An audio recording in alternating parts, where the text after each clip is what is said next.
Қызылорда облысында діни ахуал тұрақты. Қазіргі уақытта Қызылордада 7 конфессия өкілдері бар.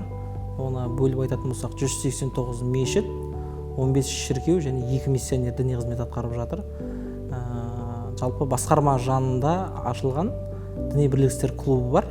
Осы жылға үлкен жоспарларымыз бар. Соның бірі ашық есік күні. Яғни осы дін саласына қызығушы азаматтардың дін саласындағы заңнаманы түсіндіру бойынша. Қарапайым ғана осы 10 қаңтарда әкімшілік құқық бұзушылық туралы кодекске мемлекет басшысымен өзгеріс енгізілді.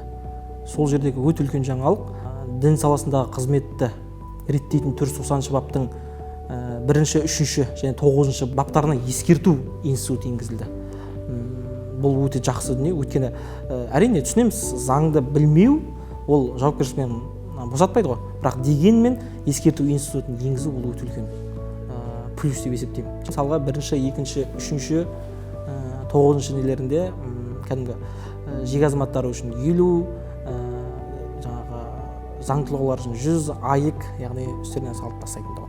Бұл енді ауырлау дүние, бірақ солардың өзі 50%-ға қысқарды. Сол діни бірлестік өкілдерімен бірге конфессияаралық келісім, рухани келісім күніне арналған мынау дүниелері, съездегі айтылған дүниелерді осы мемлекеттің атқарып жатқан саясатын, дін саясатын, діннен бөлек қарапайым азаматтар үшін алған саясатын болсын, олар көріп, біліп, жүрекпен сезіп, біздің айтқан ұсыныстарымызға әрдайым бірге болып, сол бағытта бірге жүруге тырысты.